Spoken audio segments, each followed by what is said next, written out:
Okay, good afternoon and welcome to session 11 of the fall 2016 Sunoikisis Digital Classics module, which is the digital history and archaeology part of the Sunoikisis program.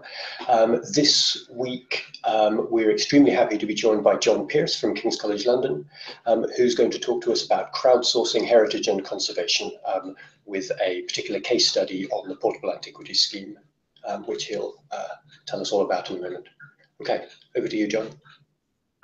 Okay, thanks very much, Gabby. I hope that you'll bear with my potential clunkiness with using the software. Am I visible and you're screen sharing the Hangout? Audible. Right. You're audible, yeah. Oops. Oops. There, how are we now? We've gone back to looking at you. Right, okay. Okay, well, good afternoon, Gabby. As I said before, do stop me if there are if I'm doing anything stupid. Thank you very much anyway for the invitation to contribute to Sunoikisis. This is my first experience of this particular teaching mode, so do forgive me for any awkwardness as I talk through my presentation. As Gabby said, what I'd like to talk to you about this afternoon is the Portable Antiquities Scheme as an example of various things, as an example of digital heritage, as a rather particular example of, and also as a rather particular example of crowdsourcing. I'm now going to switch to my PowerPoint presentation, which I hope will now be visible. You're not currently screen sharing. Okay, sorry, okay,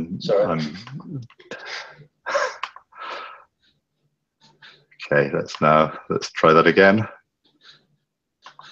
How are we? Still seeing you. Still seeing me, right.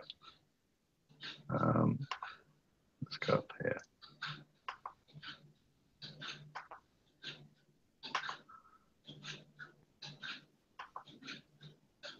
Is that? Yes, we're seeing your Great. window, yeah. Okay, brilliant. Okay, so I want to, the presentation will be divided up into the following areas. I first of all want to talk about the particular entity I'm going to focus on as my case study is the Portable Antiquities Scheme. I'm going to abbreviate it to the PAS. So I want to talk about the context in which it was set up, the legislative context, the Treasure Act, its relationship to a particular kind of public archaeology, the hobby of metal detecting. It's important to emphasize this is a born digital project and the roles of finders are various within it. So I'm going to explain the context to it. I'm going to look at the kinds of research insights that we've had from the Portable Antiquities Scheme in terms of individual objects, groups of objects, distribution patterns. I'm going to focus on the Roman period because that's the period I know best. I'm also going to, as part of that, sort of explore live some of the ways in which we can play with the data, in particular, and with relation to the spatial characteristics of the data. And then the third kind of and final part, I want to look at some of the challenges that the PAS brings up, both particularly related to its digital delivery, but also its wider role as a heritage project. It's important to stress when I begin that though I'm speaking about the Portable Antiquities Scheme, this is very much my personal view of it. I'm not a member of staff of the Portable Antiquities Scheme, which is based in the British Museum. But one of the nice things about being in London is the opportunity to collaborate with London institutions. And I've been involved with colleagues based at the PAS in supervising PhD and MA dissertation projects. I'm also married to one of the members of staff for the PAS. So this is my personal view, and the view I express needs to take account of those particular contexts. So to move on to the PAS itself and its background, the reasons for its coming into being. It's important to emphasize that as well as the traditional agents that we might think of as being responsible for archaeological discoveries and archaeological fieldwork, such as university lecturers, museum curators, government heritage agencies, archaeological contractors, There's a major kind of separate category of archaeological finder, namely members of the public who find archaeological objects. These might be found in kind of almost any context of life one might imagine that involves disturbance to the ground, so it might be gardening or construction, but more typically, archaeological objects are found by members of the public who are practicing their hobby as metal detector users. And you can see in the image the Hampshire Downs a few years ago, a large-scale rally going on, so an organised day for metal detecting over several hundred hectares of farmland, exploring, looking for objects of all periods that are made of metal. So the slide illustrates the potentially large scale of the hobby, and I'll give you some statistics a little bit later. It's important to explain, especially given the kind of the global audience that Sunoikisis have, is that there's a very particular legal framework in which metal detecting operates in England and Wales and Scotland. So it's a legal activity, providing the landowner has given you permission to do so. And it's also legal as long as you don't use your detector on scheduled archaeological sites, i.e. protected ancient monuments. There are about 18,000 of these in England, but there are many more archaeological sites that are not formally protected in law. So it's a hobby that's legal, providing the landowner lets you do it and providing you avoid these sites. To give a scale of the to give a sense of the proportion of archaeological finds that are made by detectorists as a percentage of public finders, you can see they account for almost everything. So detector users in 2014 found 96% of objects that qualify as treasure under the Treasure Act, and they also account for a similar percentage of other non-treasure archaeological objects. These distinctions I'll come to shortly. So they are the major group of public finders. The legal framework for England, Wales and Scotland is very different from most other European countries, and indeed most other countries across the globe. So in many other places, you're only allowed to use a metal detector if you're using it and you've been given a license, and usually that license has been given by a government agency that's involving you as a collaborator in a particular formal research project. So it's important to note that distinction. Important too to emphasise the scale of the activity. So there are nearly 10,000. The guess is that there are nearly 10,000 regularly active metal detector users in the UK. The numbers have been at that level from the 1970s onwards, when it became an affordable hobby, when detectors became cheap enough to buy by ordinary members of the public. These numbers are probably similar even in places where the legal restrictions are much greater. So the estimate is that there's a similar number operating in France, despite a different legal framework. Another picture of a rally to give you a sense of, to give you that sort of visual memento of the scale of this activity. You can see a metal detectorists using their detectors across a stubble field in southern England. Because often detectorists have been practicing their hobby over many years, sometimes over many decades, the collections that they build up of artifacts from all periods are extremely substantial. So, and they're not always only picking up the metal items that they discover with their detector, they're also picking up other archaeological materials that they chance across. So you can see in these various bucketfuls of objects from a collection from North Lincolnshire that there's quite a lot of Roman ceramics that are appearing in these vessels and buckets and so on. Another slide to give you a sense of scale. A little bit more about the legal framework. There has been, as well as the restrictions related to the scheduling of ancient monuments, there has been another major sort of legal stipulation that has applied to ancient objects found by members of the public, especially detectorists. This was formerly called the Treasure Trove Law. The Treasure Trove Law was a medieval law in use, applied until 1997. And that law required that any gold or silver objects that someone found should be reported to the coroner. Advice from a national museum, the British Museum in England, was then sought to decide whether this would qualify as treasure trove. And 3 tests were made. First of all, about its material. Was it a precious metal? Second, under what circumstances had it been buried? Had it been buried with the intention to recover it? And third, were the original owner or the heirs unknown? And if all these three tests were met, then the object counted as treasure trove, it became state property, and the finder would be paid a sort of a token reward, some token reward in acknowledgement of their having done the right thing in terms of reporting it. This was an extremely problematic law to try and enforce, and only a small number of discoveries actually fell under met all of these various criteria as part of the definition of treasure trove. I mean, in practice, a lot of finds weren't reported in any case. You know, there was very little police time put into trying to follow up potential cases of treasure. Some deposits, even when reported, were deemed ineligible. So, for example, votive deposits, gifts, as it were, to the gods, or burials that contain precious metal objects. These didn't fall under the treasure trove legislation, as these things hadn't been put in the ground with the intention of getting them back, with the intention of recovering them. So they weren't treasure trove. They could be kept by the finder.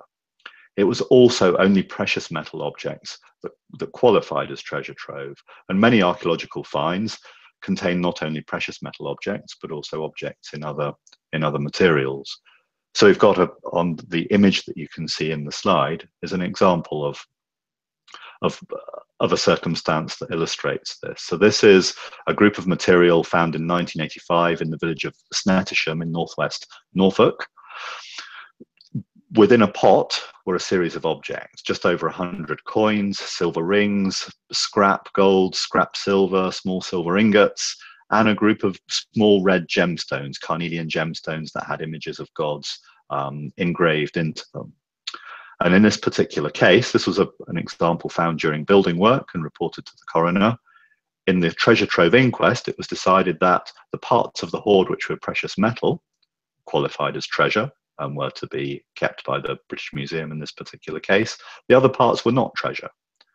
In the end, the finder of these objects agreed also to donate them to the British Museum along with everything else. But theoretically, the assemblage could have been split up. One part of it going to the museum, the other part disappearing into private ownership and being subject to whatever the finder decided to do with it. And this separation was a common circumstance that applied to discoveries of this kind.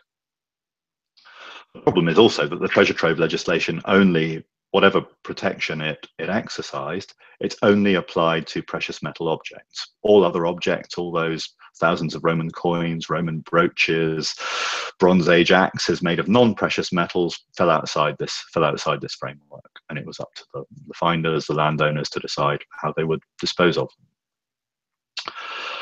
them. A further context for this is that there was a lot of antipathy between metal detector users and archaeologists in the 70s and 80s. So there was very little dialogue, very little reporting of those other finds that might not be covered by legislation, but might have been interesting to know about. So all in all, a vast range of discoveries, more or less completely escaping archaeological notice.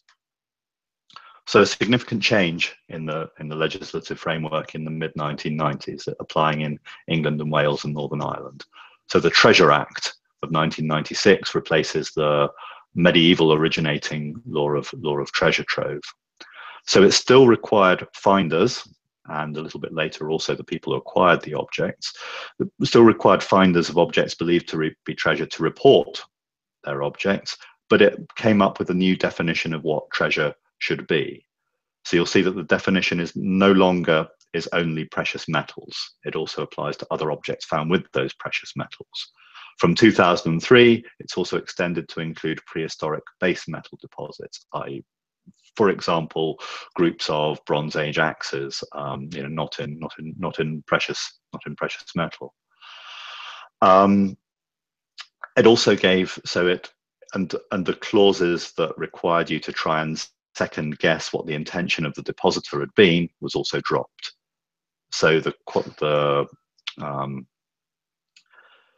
identification of an item as a treasure item did not depend on whether or not it had been deposited with the intent to recover it. And then finally, there was the new reward and valuation system. So as before, the object went to the coroner. From the coroner, it was referred to the National Museum. the National Museum will refer the object to a valuation committee that will come up with the current market rate for that object. And should a museum choose to acquire that object, they will have to pay that market value for it. So finders got a real reward rather than a token one. So the reporting of treasure items or potential treasure items was significantly incentivized by this. So the Treasure Act came up with a much more streamlined and much more workable way of defining treasure and encouraging its reporting. Alongside this, an entity was set up called the Portable Antiquities Scheme. So this was to supplement and complement the Treasure Act by encouraging the reporting of all those other non-precious metal finds that didn't qualify as treasure, but nonetheless comprised the vast majority of objects found by metal-detectorists, which were in general being lost to archaeological knowledge.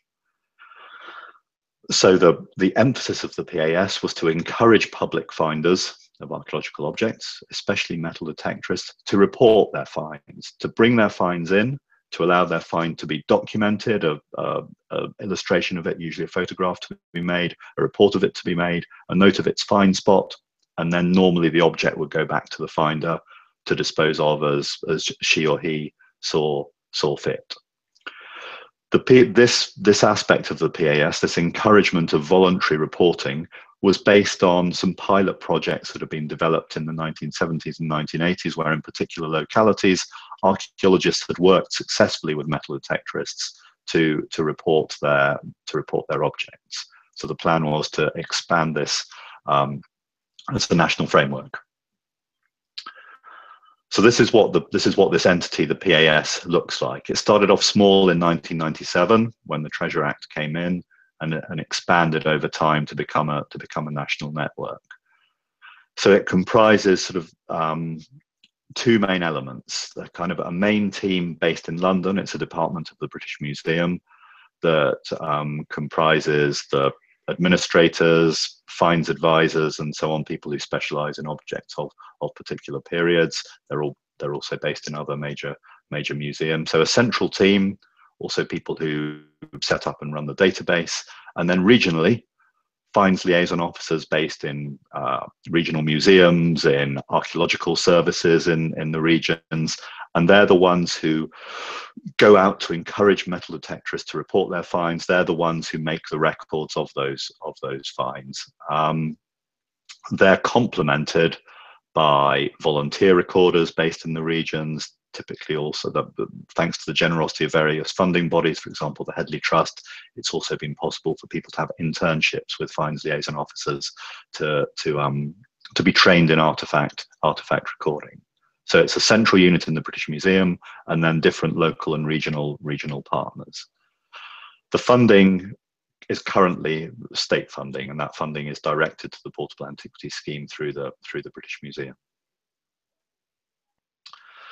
So what is this scheme wanting to do? Trying to encourage the reporting of this mass of objects. So it's wanting to document those objects properly, to document them as objects, and in particular to establish a spatial reference for them. Where did this come from? With as much precision as possible. It's also wanting to encourage, part of it is recording, but part of it is also advocacy, going out to explain why context is so important, why these individual objects, which in themselves might be insignificant, a Roman copper alloy coin, a brooch, why that should be a significant find, and also when finders make their discoveries, to promote best practice. So for example, to record the find spot as closely as possible, use a GPS. Also to promote best practice in relation to conservation, for instance. There's also a wish to engage a wider public with a sense of the finds that are being made in their locality, to realise a wider sort of public engagement role for the Portable Antiquities Scheme. I'm going to illustrate some of these aims with the following slides. So outreach to metal detector users. I should say the slides that you see of metal detecting and metal-detectorists in action. I'm very grateful to friends and colleagues in the PAS for providing these images to give it a sense of what the kind of how this scheme works on the ground. So it often involves going to pub meetings, social club meetings, where as the finds liaison officer you'll give a talk, you'll explain why it's important. Excuse me, I'm being hello, come in. Sorry, I've had a knock at the door. The person seems to have gone away. The finds liaison officer will be explaining why it's important to report finds in general, the interest or significance of particular local finds. Finders will often bring in their objects at the time of these meetings to report them, to show them to their friends, and so on. This kind of gives you a sense of the environment in which the public engagement part works. There's also engagement out in the field with a lot of metal detecting is organised by clubs. So I think finds liaison officers find liaison with clubs especially effective because you're engaging with a big kind of coherent group at any one time. So explaining about the value of GPS and so on, the use of a GPS device. This is delivered more efficiently in these circumstances. There's also advice given about conservation, how if you want the find to last, what kind of measures you should take to preserve a copper alloy object. So to avoid highly invasive cleaning, for example, immersion in Coca-Cola or a cleaning product that's likely to lead to the object's disintegration in a short period of time. And as I've said, there's also an attempt to engage a wider public. Often these finds come from a very particular locality, and a locality which might not have been explored very much through traditional archaeological fieldwork. So these finds assemblages that come up, metal objects and non-metal objects, can give a sense to a local community of the historic depth of their area. So we've got here one of the National Finds Advisors, Kevin Leahy, with the glasses on the left of the image, talking to some members of the public at a finds day. So this engagement activity, both with a wider public and specifically with metal detectorists, is on a significant scale. You can see the numbers here relating to activity for 2009 and 2010. This is recurring engagement. This continues now. This would be a sort of a typical picture over a couple of years for activity and the cumulative activity of finds liaison officers in their various areas. And the website is also the Portable Antiquities Scheme is also fundamentally a born digital project. So from the start, excuse the noise in the background, a seminar's just finished. From the start, the intention was that these reports of objects that were going to be made would be disseminated online through a database set up in the British Museum. So a custom-built database set up in 1997 has gone through several iterations. Since then, we've got a screenshot up of what it looks like at the moment. But the intention was always to make both the image and the written record and the georeferencing data available from the start. It's available in different ways to different users, as we'll see a bit later. There's a sensitivity about find spots, which we can talk about, so that precise find spots are not always available to users. You must be a registered user in order to access that kind of information. And it's sometimes useful as a thought experiment to think about what the PAS might look like were it not to be for this digital capability. How would it look? What role would it serve? What kind of research use? What kind of public engagement use might it have? So that's the background to the scheme. I'm going to show you some results. I'll spend a little bit more time on some slides than on others, and then in a few minutes' time we'll break off to look at the website itself and to see how it can be used, and to see how kind of getting research user access can significantly enhance what you can do. But first some numbers to give you a sense of the scale of data that's becoming available. So this graph shows you the numbers of finds recorded year by year in the first 13, 14 years of operation of the Portable Antiquities Scheme. So on the y-axis, it's numbers of finds. On the x-axis, it's the year. And you can see from a small start in the low thousands in 1998, the number of finds recorded each year is around 100,000. So a very significant number of archaeological finds. The number of treasure cases has also been transformed. If you remember, up until 1996, the old medieval law of treasure trove applied. This law that was very difficult to apply in practice, and you can see that there's a handful of treasure cases each year up until 1996. This is when the Treasure Act comes in the beginning of 1997, and that means that the number of cases per year has grown by a couple of orders of magnitude. So the number of objects qualifying as treasure each year now approaches 1,000. So an enormous increase in the number of treasure cases. You can, as well as its database, the Portable Antiquities Scheme produces its annual reports, and you can download those from the website. I've selected a few statistics to give you a sense of scale.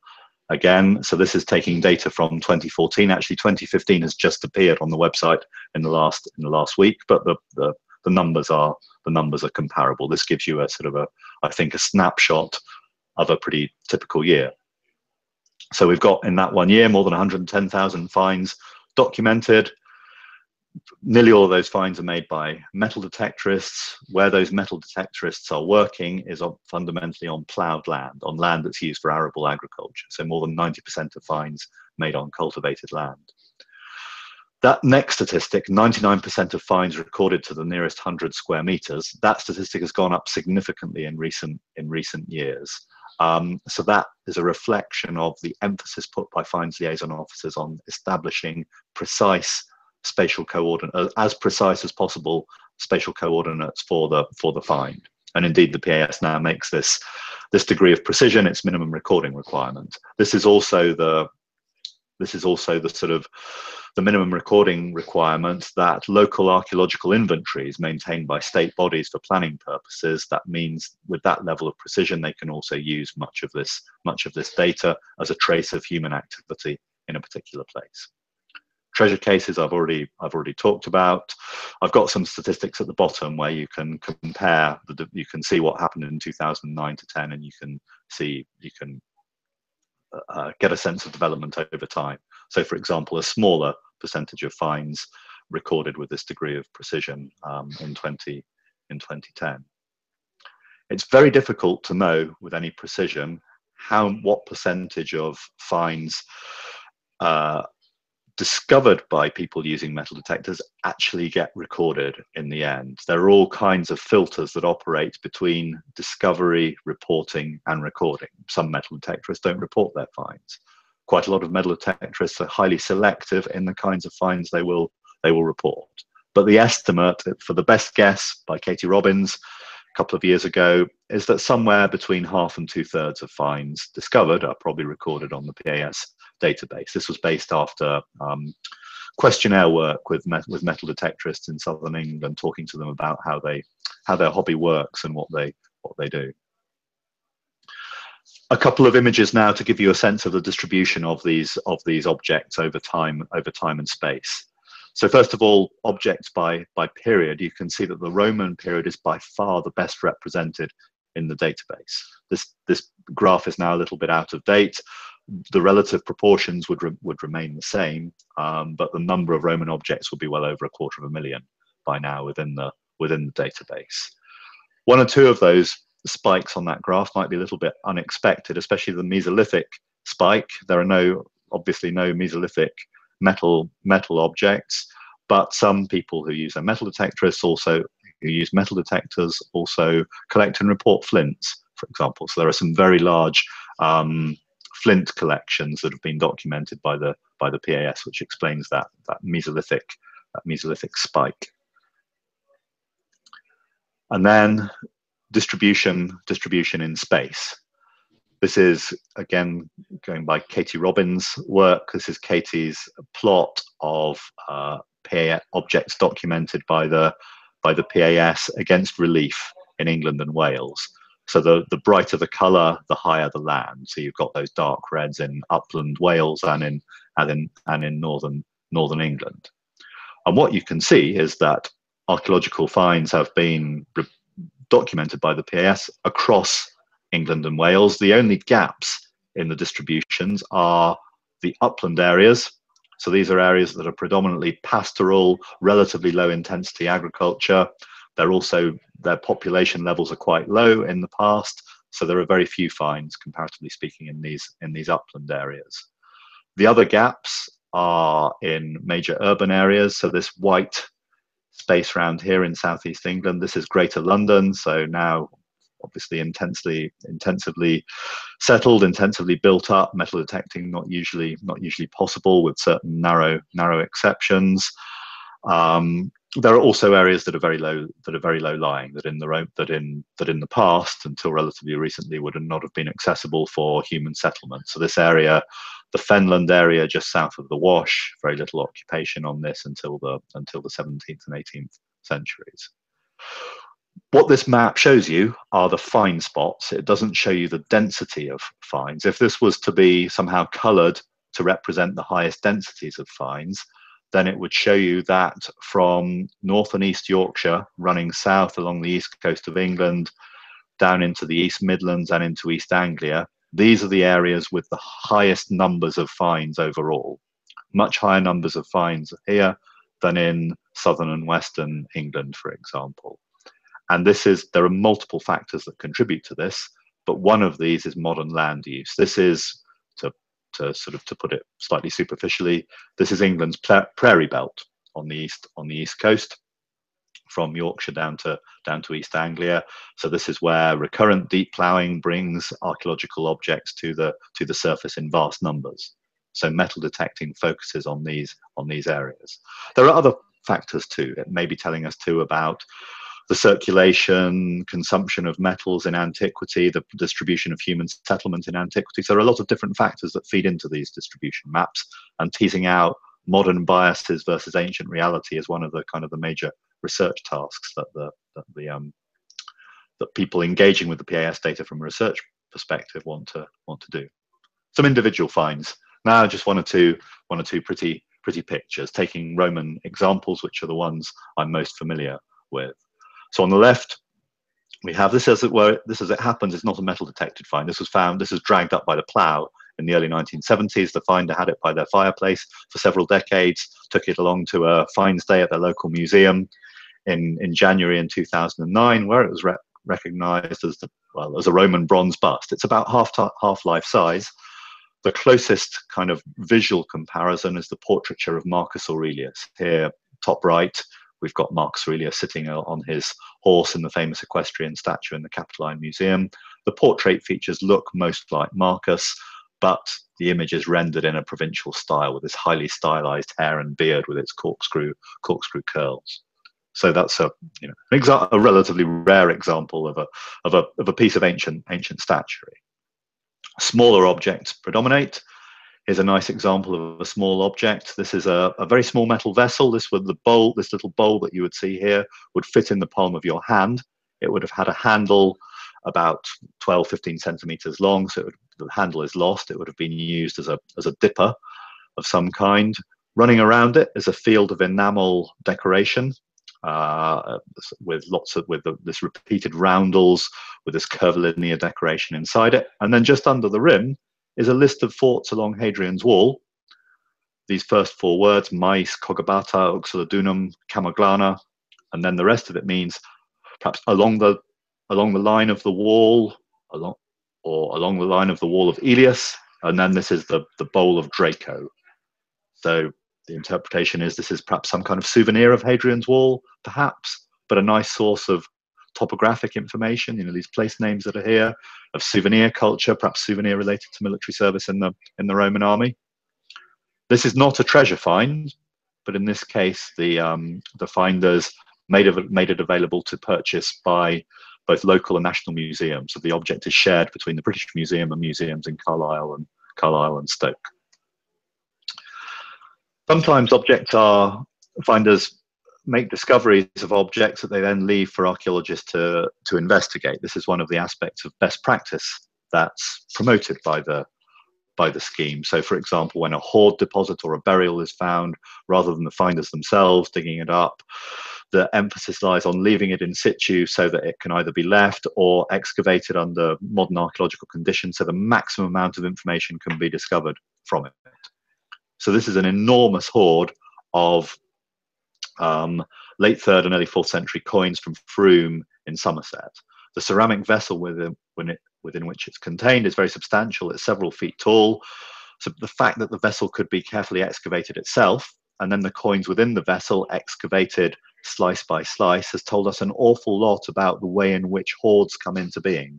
That this one seems to have been laid down as a series of individual deposits of coins, perhaps as some kind of gift to the gods out in the fields. You know, the interpretation is can be talked about, but we've got a lot of information about the way in which this deposit was made, because the finder didn't dig the pot up himself, but reported it to local archaeologists. So that's some examples of finds. What I now want to do is shift. I hope that some of you will have had the chance to play with the database a bit in advance of today's session and explore the potential that it has. So what I want to do now is look at do a search using the search that I suggested that you do, and to see what we can get with that. So this is the interface that you see if you go online. So we're going to go to the database. You can try I've already logged in elsewhere, but you can also try this search as a public user without logging in. And so what I've done is, let's go back through the search. I suggested that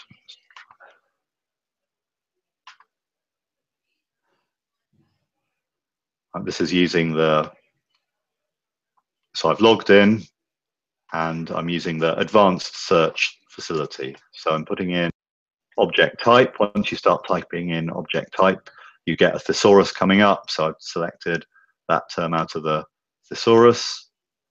I'm now going down to the period that I want to look at, which is Roman, and then the place that I want to look at. I could refine this to a very small area, but I'm going to stick with Greater London.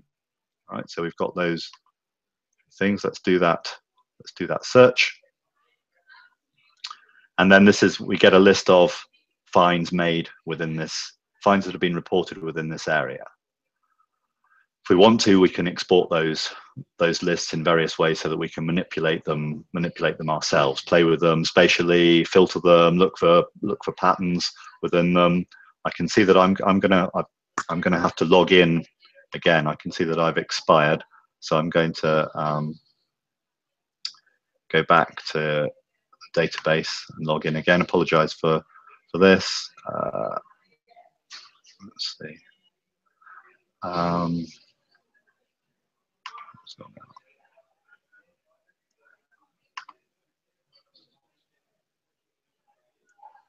Okay, let's try that again. So we're looking for brooches.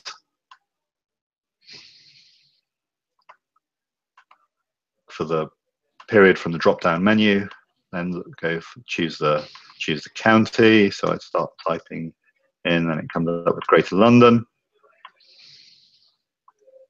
And let's submit my search. So now we've got that same list of brooches again. 51 brooches of Roman date have come up as being reported from and documented from Greater London. So I have various options to export those so that I can manipulate them myself, or I could look at individual records if I so wished. So if I look at an individual record, it gives me an image that I could download, and it gives me lots of different metadata about the object, about the finders, and so on. And then it gives me this is a fragmentary brooch. There's not much to say about it. It gives me a description of the object. If we go back to the list of results, what I want to look at now is the the map. I talked earlier on about the advantage that having high resolution spatial data for these finds gives us. And so here we are with our find results. Let's zoom in. If we'd logged in as public users without research rights, we could get about this far. That gives us a broad sense of the distribution. We can see that where one finds Roman brooches in London tend to concentrate in two places. To the south of London in the Surrey Hills, so the kind of the green fringe of London that still is partly in farming use. So down here to the south, so sort of just south of Croydon. And then the finds that are in central London have a very particular concentration, but not one that we can quite see at this level. So I'm now going to be able to zoom in further because I've got research user rights. So as we zoom in, we can see that for our London finds, we have a very particular distribution, which is along the River Thames. So these finds and these object records are the fruit of people using metal detectors along the mud banks of the Thames that are exposed at low tide. And appreciating that people will be looking at this from all over the world, perhaps to get some recognizable topography in here. Here we're zooming in, so the City of London is up here, the Bank of England is just there, the Tower of London is the southeast corner of Roman London, and you'll see that several of these finds have been made on the muddy foreshore immediately south of the Tower of London. Another find around London Bridge here. Roman London also extends to the south in Southwark. So these finds are present on the foreshore because they've been washed out of archaeological deposits from Roman London and are now accessible for discovery. One or two of them may also have been deliberately dropped in the River Thames in antiquity as perhaps gifts to the god of the river. In the 19th century, when dredging was going on, a lot of archaeological finds were made around the area of London Bridge, which is also very close to the site of the Roman bridge. It perhaps helps understand the location if we look at a satellite image rather than the map. And here you can see we've got the Tower of London as this place where a significant number of finds have been made just on the foreshore in front of it. So this is an illustration of the capacity of the data set that we have to play with this high resolution spatial data. This kind of data is vital in two senses, in allowing us to establish very precise distribution maps of these objects. What can we do with a map of a brooch of a particular date or particular kind? So it allows us to understand that pattern and its potential insights into Roman society and economy. It also tells us something about that particular place as well, that we've got activity in antiquity, or in this case maybe after antiquity, that's responsible for putting an object in that place, for bringing the object to it. So the find spot, the combination of the find spot and object, allows us to say something about place and something about object, which we could never do if we had the object alone without any record of where it came from. Okay, I'm now going to return to the PowerPoint to show you some examples of taking that mapping data and seeing what one can. And I'm indebted here to Katie Robbins for producing the next two maps that you're going to see. So the maps that you're going to see, first of all, you're going to see a map of all brooches of the late Iron Age and Roman period reported to the Portable Antiquities Scheme. So 18,000 of these downloaded as CSV files, and then open to manipulation within a GIS, in this case represented as density plots. So basically, the brighter the red, the higher the concentration of brooches in this area.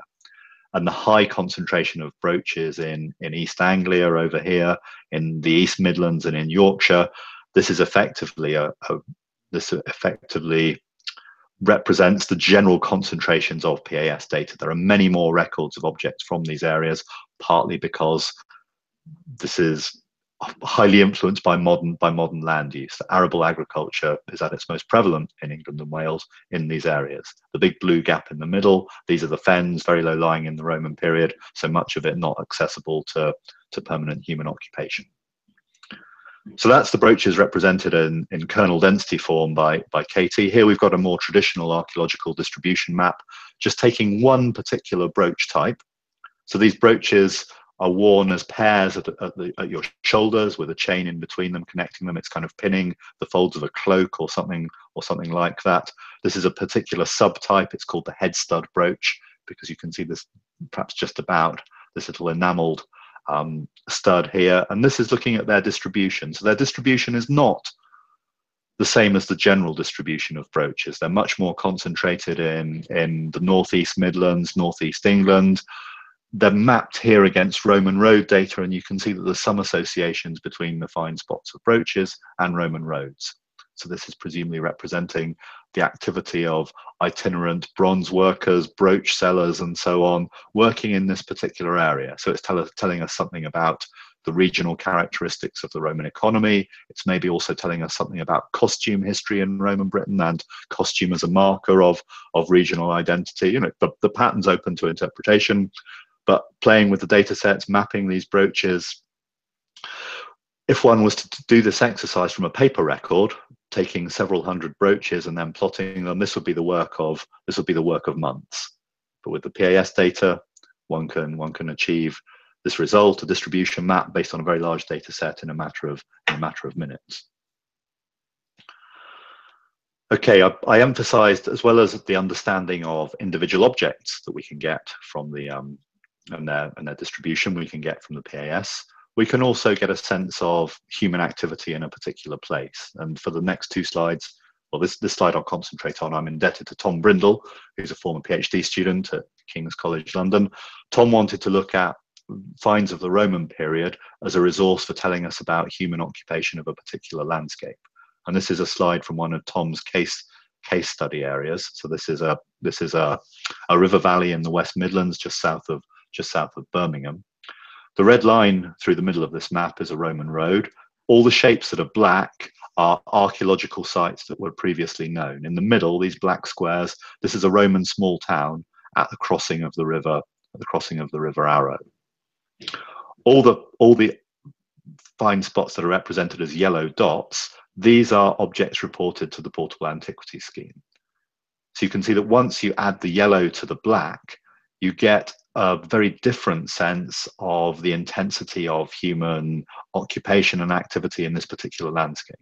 And from that, one goes on to extrapolate population densities and so on, but we have to kind of double or treble our previous estimates, perhaps based on this new data. So a sense of how objects contribute to place here very briefly in this slide.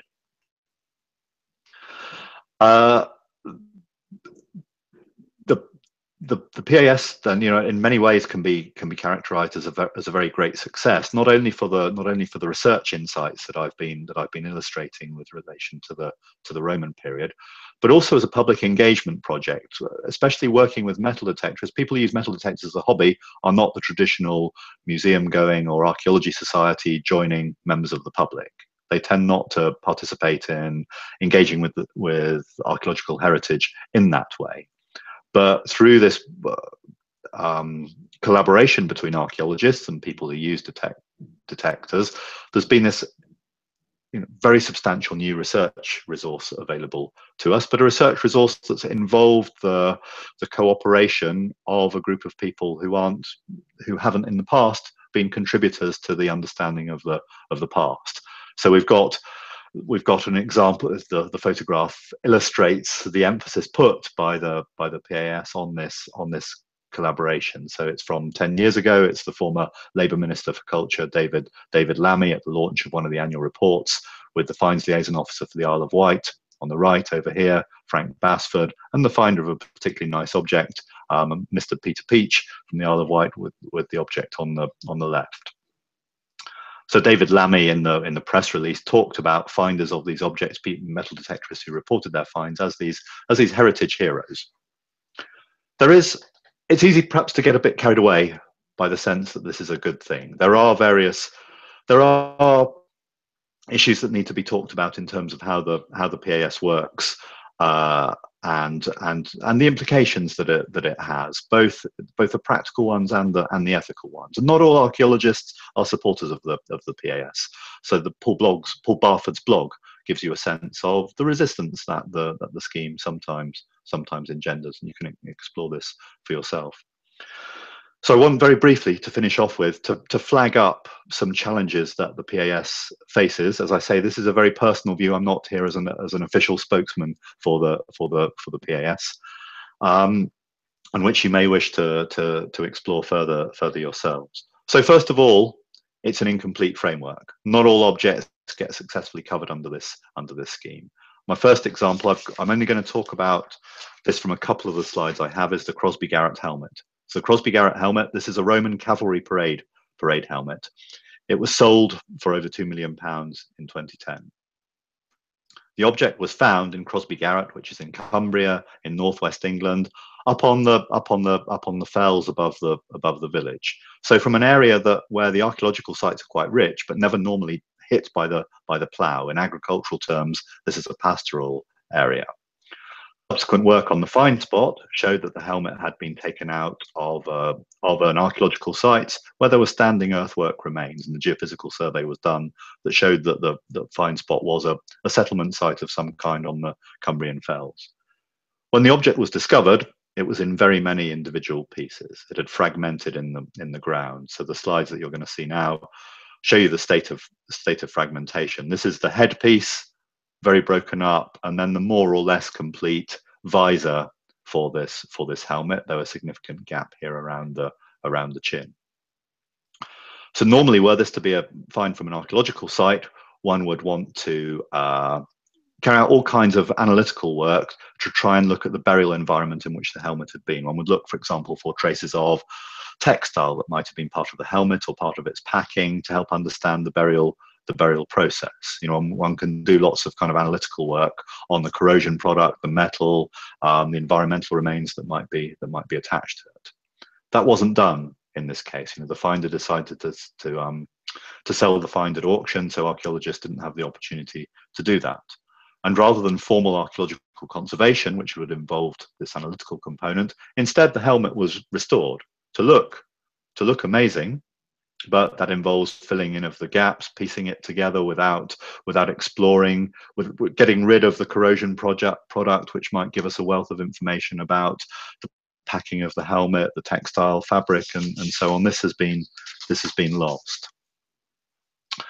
There's also an issue of accessibility. The helmet was bought by a private buyer. That buyer has very kindly made the helmet available for temporary exhibitions since then. But the helmet has not entered a public collection. It wasn't a treasure item. It didn't meet the criteria set out by the 1996 Treasure Act. It's not precious metal. It's made of copper.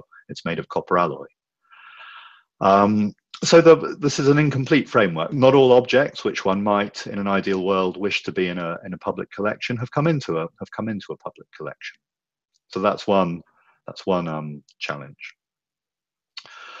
As I think you'll have seen over the course of the presentation, the emphasis of the PAS is very much on a pragmatic approach, that people in large numbers will carry on using metal detectors as a hobby. It would be impractical, unthinkable to try and ban that. That won't work. So how do you mitigate the potential losses of information? By working with the approach the PAS takes is to work with finders. But it's been argued that there are perhaps unwished for consequences of that, because the finds are documented and then returned to their owners. The emphasis remains very much on individual ownership of objects, rather than a stewardship of objects. So there isn't much emphasis on accessibility. Accessibility to these objects is primarily through their digital record. The digital record is the only permanent one. In most cases, those finds go off to unknown fates. Has the PAS's existence actually encouraged this hobby, this activity? Are more people now doing it because of high-profile stories about objects being reported to the PAS? It's not clear from the statistics, from the surveys, that more people are undertaking metal detecting, but it has been raised as an issue. Is there more because of the individual stories about high prices achieved by individual objects? Has more illegal activity been undertaken? So night hawking refers to the illegal trespass on archaeological sites to look for objects. Those sites might be in private ownership but not scheduled, i.e. not protected by legislation, or they might be scheduled. And this has been a recurrent problem from the 1970s onwards, where metal detectorists don't have permission. They've sometimes gone on sites at night to loot them, including scheduled ancient monuments. Again, night hawking continues, though there isn't, I don't think, good data that the practice has increased since the institution of the new Treasure Act and the Portable Antiquities Scheme. Does this pragmatic approach, does this allowing of people still to own and trade in antiquities that goes on around the PAS, does this kind of blur the edges when globally institutions have sought after establishing an international legal framework, maybe trying to ban the antiquities market altogether? This pragmatic, partly laissez-faire approach doesn't sit very easily with the outright bans that have sometimes been articulated. So there are ethical challenges. There are also, as a research resource, how do we engage with this? Partly, this is a very complex data set, and Katie Robbins' work in particular has outlined this. You know, that we see a set of finds records and we manipulate them and we play with them, we can download them, and, you know, within minutes establish nice distribution patterns. But between what is actually happening with those objects in antiquity and us, there are a series of filters that we have to understand. Only some of the objects used in antiquity will have been deposited. Of the ones deposited, only some will be preserved, depending on burial environment. In some parts of the country, that burial environment is more likely to be exposed than others. So in Eastern England, because of the greater intensity of deep ploughing, these objects are more likely to be brought to the surface. Metal detectorists operate more in some areas than others. In Eastern England is the focus. In some places, people are more likely to report their finds than others. Finds liaison officers sometimes have to make decisions about what kinds of finds to priority for recording and so on. So Katie Robbins has established these as some general issues, and research goes on into sort of how metal detecting may skew data set. So some interesting work just published in Britannia this year by Hilary Cool and Mike Baxter, looking at how potentially some artifact shapes are more susceptible than others to being picked up by a metal detector. So some brooch types might be better represented in the PAS data set than others because of their shape bias. Another challenge is just the sheer quantity of information that's now coming through. You know, the numbers of objects to be documented. In particular, these treasure cases, which are more laborious because of the legal requirements for them to go via the coroner. So there are resource issues here. And as ever with a project that is born digital and essentially remains digital, what about the durability of these data? You know, which institutions will guarantee that the data endure and continue to be accessible in a usable form? And I'm going to very briefly finish off talking about engagement. There's a lot of engagement with these data via the website, both in terms of individual users going in from without logging on, and then there are also individuals who register for full access for research. You'll see that there are a large number of individuals registered with different degrees of access. A recent interesting development, which brings the PAS more in line with perhaps more traditional sort of crowdsourcing projects, is the Past Explorers initiative, which is an association with MicroPast. So Past Explorers is a heritage lottery funded project which gives funding to support the activity of volunteers working with finds liaison officers. And many of these volunteers are metal detectorists. So rather than the relationship that the metal detectorist reports the object, the finds liaison officer records it, the finds liaison officer or someone else researches it, the object goes back to the metal detectorist. In this particular case, metal detectorists and others have been working as volunteers in order themselves to make this primary data. And the making of the primary data is partly a cataloging process with a certain set of requirements about metadata, period, place, finder, and so on. But it too is partly an interpretive exercise. It's partly saying, this is the object, this is why it's interesting, what is the significance that it has. So it introduces a kind of it aligns the PAS more closely in that respect with other crowdsourcing projects. But here too, detectorists detectorists and other volunteers are being encouraged, I think, to bring their own interpretive sense to the object, as well as the sort of performing the documentation role. So thank you for your attention. I hope that's given a reasonably clear outline of what the PAS is and how it fits within the world of heritage management research, especially in the Roman period, how it might fit with other heritage crowdsourcing projects. But I shall now return us to Gabby. Thanks very much, John. That's great.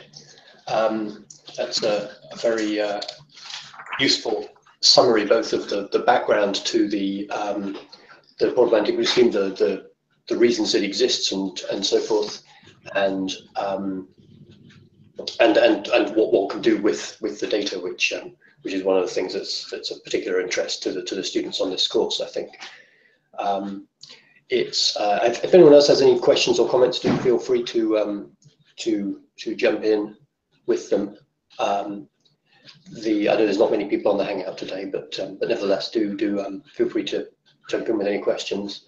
The first question, the main question I had, I guess, was, and this is the answer to this is probably that it's very hard to have any such statistics, but I'm wondering whether there's any statistics comparing things like the amount of public metal detectorists and similar kinds of people finding things in countries with similar legal frameworks but who don't have a Portable Antiquities Scheme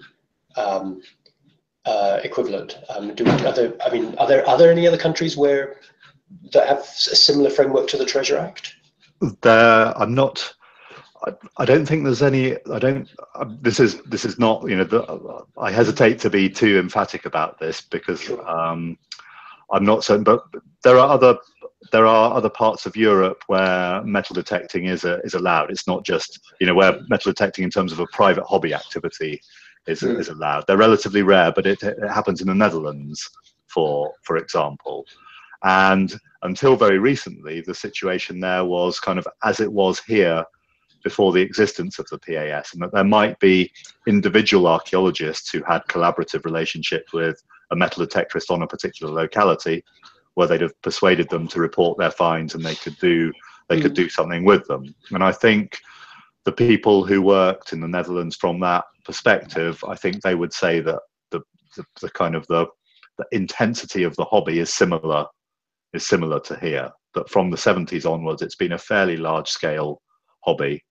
And there has recently been in the Netherlands a sort of a mirror project to the PAS set up, but organized a little bit differently in that the finds liaison officers are not full-time paid archaeologists, but rather it uses graduate student labor.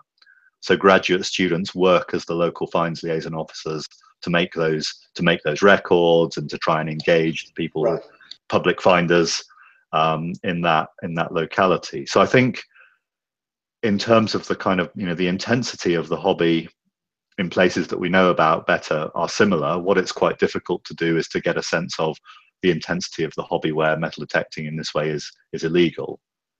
So in France, sure, for example, the legal framework is much more prescriptive, but people who occasionally deal with metal detectorists, I think, estimate that the numbers are similar. So the scale is likely to be similar in other places. Right. I mean, there are what I think it's quite difficult to estimate. There are other parts of Europe, especially in countries on the lower Danube, Bulgaria and Romania, where that activity, which in Britain is at a minor end of the spectrum, the night hawking, there is an enormous problem with large-scale organised looting of sites using metal detectors. Using metal detectors as part of a repertoire of machinery that will include, earth-moving machinery, that will be extremely organised. And one sees sometimes, for example, the metal detector rallies that I showed a couple of slides of, there will be the car boot sales going on with people trading in objects, and some of those have clearly come in from Eastern Europe.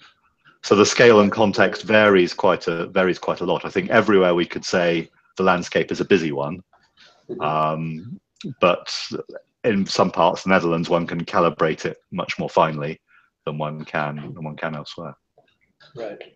But so generally speaking, the evidence from the Netherlands and from France and from Britain doesn't suggest that, or neither does it suggest that the existence of something like the PAS encourages metal detecting, because it goes on anyway, nor does it necessarily suggest that that banning metal detectoring discourages it, since it seems to go on anyway.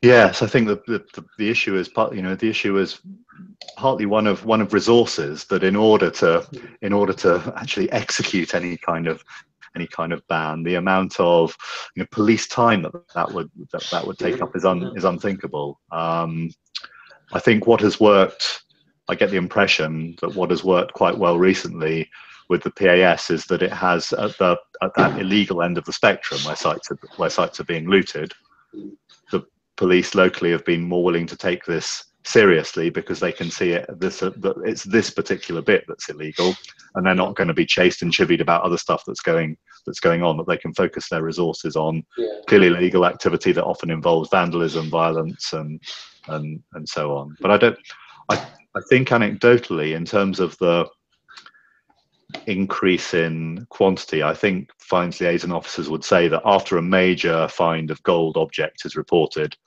there's often a spike of activity on the kind of on the eBay sites where you can buy a metal detector, but that doesn't translate into a long-term sort of shift in the numbers of people detecting, because it's a hobby where you're out in the cold and wet for a good. If you want to find anything, you've got to be out there for quite a long time in the middle of a ploughed field, and the time of year that the fields are ploughed or they're stubble are not the most pleasant times of year away. So it's a hobby that's that physically is quite grueling, that as a casual activity doesn't yield very much. So it tends to be a kind of a rather dedicated group of hobbyists who practice it. So those minor spikes after spectacular news reports, but then I think the normal level of activity resumes. Right, yeah, and a lot of metal detectors themselves end up in the garage, not being taken out very often. Yes, I think so. Yes. I can sympathise with that.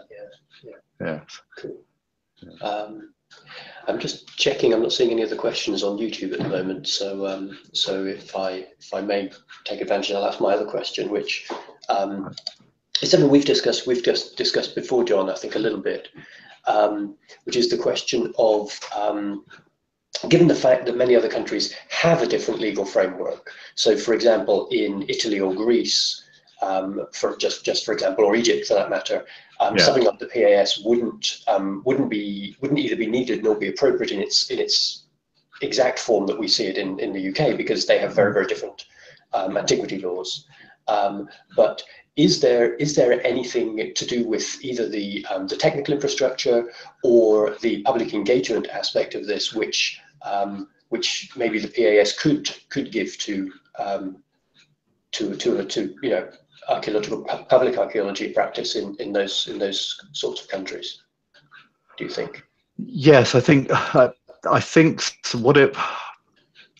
I'm not sure how far one could disentangle one from the other. I guess as perhaps as a sort of, in a technical sense, as a large-scale database to which many people can contribute and so on, and involving all kinds of complicated search possibilities and differential access and so on. I'm sure that would be of interest as a public engagement tool. I think because because the emphasis is very much on state ownership and state protection of antiquities, whoever the finders are, it's very difficult to engage with public owners of antiquities, whether or not they're metal detectorists, even farmers who have a collection of stuff that they've ploughed up. I know from my own experience of doing field work in Italy, of doing archaeological survey work, collecting surface ceramics, that you meet farmers who have their own antiquities collection, but they would never admit to that or make them available for any kind of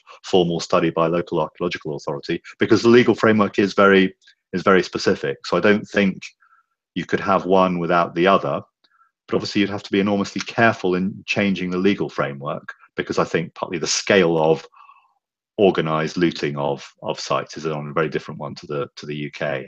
There's the organization behind the illegal part of the antiquities trade in Mediterranean countries is of a different order of magnitude and a different level of seriousness. So I think maybe the demonstration that members of the public of all kind, not just the traditional museum going public, will be very interested in their local heritage. The PAS serves to demonstrate that quite nicely, I think, but you would have to engineer a quite specific way of you'd have to locally tailor it in a very careful way to work your way around that legal framework. And the legal framework is there for a good reason. It may or may not be over rigid or over prescriptive, but I think you untangle it at your peril. So I hesitate to I hesitate to advocate it as well. I don't, that wasn't your question. There are circumstances where it's more easily adaptable. I think and in practice that's partly in Northern Europe, where partly just individual objects tend not to command the prices that Mediterranean antiquities do. The market for Roman small change or Roman brooches, these are objects that are worth sometimes pence or a few pounds. It's only a relatively small number of objects that command the high prices that attract the serious criminal activity. I hope I'm not being too naive in saying that. Whereas in other parts of Europe and the Middle East, the situation is completely different. I mean, maybe the context in which the sort of public engagement part of it is maybe more possible and more appropriate would be the opposite of portable antiquities, precisely those antiquities which aren't portable. Yes. So a monument in a village which is not sufficiently valuable to be dug up and taken away to a museum, but is important enough that the state owns it and the state doesn't, won't let anybody dig it up and destroy it. But there's no one actually there looking after it.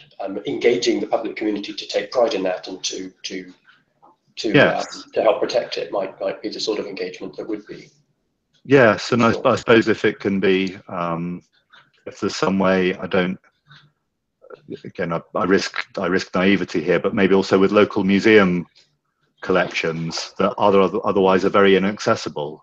That if one wants to get a sense, within a particular region of Italy or Greece of the object finds that relate to your particular locality and landscape, I think it would be pretty difficult to do that without some serious research in the local superintendenza or efferate, which is often difficult for all kinds of reasons. And it might be that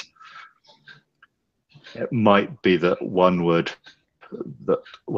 There's a kind of a separate and bigger issue that archaeological services in Greece and Italy have been cut to the bone with recent austerity. So one hesitates to sit here dreaming up ideal scenarios for incredibly under-resourced services, but it might be, at least in an ideal world, that a greater openness about objects already in public collections kind of contributes to a more developed local consciousness of the historic value of a landscape that would then allow something a bit more PAS-like to kind of come in on the back of, where people could then contribute to that in ways that don't risk opening the floodgate.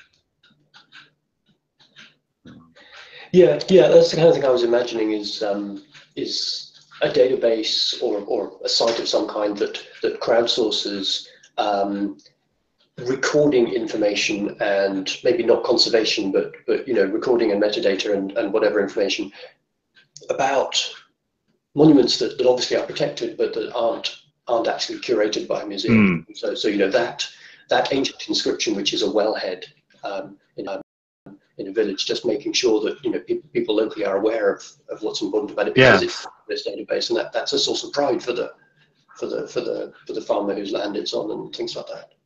Yes, I think that would be a nice thing. Yeah. Yeah. Cool. Well, okay, thanks a lot. I still don't see any other questions on YouTube or anywhere else, so I guess we'll end there. Just to end with a very quick reminder that next week is the last class in this module, the ancient history and archaeology part of the digital classics module, and next week Monica Berti from the University of Leipzig will be talking to us about historical sources, and so you can see on the course page for that some of the sites she wants us to look at, and the bibliography she wants us to look at, and so again I encourage you to look at that before the comment session next Thursday. There's also, of course, the information on this week's page. There's some practical exercise given at the bottom, and as John said, if you register an account on the PAS website before you do some searching, then you'll be able to download the results of your search, which you can't do without being logged in. And if you register as a research user, then you get access to slightly more fine-grained results as well, stuff that's for security reasons very obviously is concealed from the public. So